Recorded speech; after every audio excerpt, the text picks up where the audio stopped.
Hello everyone, আমি Abantika from রেনিস mehendi artistry. আর আজকে আমাদের মেহেন্দি বুকিং ছিল কৃষ্ণনগরে।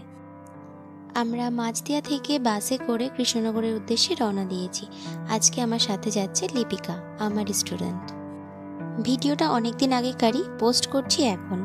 এটা হলো সেই দিন যেদিন প্রচণ্ড বৃষ্টি হয়েছিল। যখন রওনা দিই তখন অতটা বৃষ্টি শুরু হয়নি, তবে এই যে আমরা কৃষ্ণনগর পৌঁছে গেলাম, এখন থেকে কিন্তু ছিপছিপে বৃষ্টি শুরু হয়ে গেছে। ব্রাইডের মেহেন্দি হবার কথা লজে। আমরা বাস থেকে নেমে টোটোতে করে লজের দিকে এগোচ্ছি। এখনও পর্যন্ত বৃষ্টিটা খুব একটা বোঝা যাচ্ছে না, তবে যতক্ষণে আমরা লজে গিয়ে পৌঁছেছি ততক্ষণে কিন্তু বেশ বৃষ্টি শুরু হয়ে গেছে। আমরা সেদিনকে অনেকক্ষণ ব্রাইডের জন্য অপেক্ষা করেছি।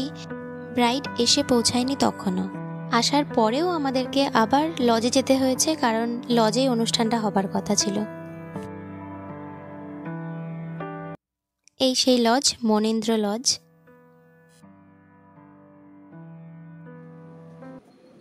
আমরা চলে এসেছি, ব্রাইড এখনো এসে পৌঁছায়নি। বাজে ব্যাপার,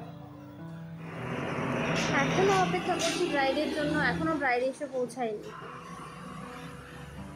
ফাইনালি ব্রাইড এসে পৌঁছেছে, আমি কাজ শুরু করে দিয়েছি। আমরা 1টার মধ্যে পৌঁছে গেছি লজে। সেখান থেকে আমাদের কাজ শুরু হয়েছে প্রায় 3টে বাজতে 10 মিনিট বাকি। মাঝে মেহেন্দি শুকোতে কিছুটা সময় আমরা ব্রাইডকে ফাঁকা ছেড়েছিলাম, তারপরে আবার মেহেন্দি ধরি। আমি ফাইনালি মেহেন্দিটা কমপ্লিট করেছি তখন মোটামুটি 6টা 10 কি 15 বাজে। আমার নাম কৃষ্ণা কর্মকার। অবন্তিকা দিদির কাছে মেহেন্দি করে খুব ভালো লেগেছে।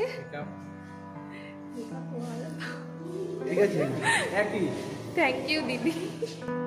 প্রচণ্ড বৃষ্টি শুরু হয়েছে, আমরা প্রায় ভিজে গেছিলাম। আমরা একটাই জলের বোতল নিয়ে গেছিলাম, যেটা লিপিকা নিয়ে গেছিল। লজ থেকে বেরিয়ে যে একটা জলের বোতল কিনবো, সেখানে সব কটা দোকান সেদিনকে বন্ধ ছিল। সত্যি বলতে ভেবেছিলাম মেহেন্দি করাটা একটু স্টপ রেখে চা খেয়ে আসি বাইরে থেকে, কিন্তু চায়ের দোকানও সেদিনকে বন্ধ ছিল। সেদিনকে চা ছাড়া জল ছাড়া সত্যি খুব অসুবিধা হয়েছে। এই যে আমরা রাজবাড়ি ক্রস করছি। আমি সকালবেলা খাওয়া দাওয়া করেই বেরিয়েছিলাম, কিন্তু লিপিকা কিছু না খেয়েই বেরিয়েছে। ভেবেছিলাম ওকে কিছু খাবার খাইয়ে দেবো, কিন্তু ওখানে দোকানপাট সবই বন্ধ ছিল। আমার খুব একটা অসুবিধা হয়নি, আমার একটু চায়ের জন্যই অসুবিধা হয়েছিল। আর লিপিকার খুব কষ্ট হয়ে গেছে, কারণ সারাটা দিন না খাওয়া। লিপিকার বাড়ি অনেকটা দূরে, আর অত সকালে ওর খাওয়ার অভ্যাস নেই, সেজন্য বেচারা খেয়ে আসতে পারেনি। আর সত্যি বলতে খাবার কেনার মতো ওখানে সব কটা দোকান বন্ধ ছিল সেদিন, সেটা সম্ভব হয়নি। আমরা ফাইনালি বাস স্ট্যান্ডে এসে তবে খাবার পেয়েছি। তবুও সঙ্গে সঙ্গে আমাদের বাস চলে এসেছে বলে শুধুমাত্র পাউরুটি, ঘুগনি আর কলাই কিনতে পেরেছি।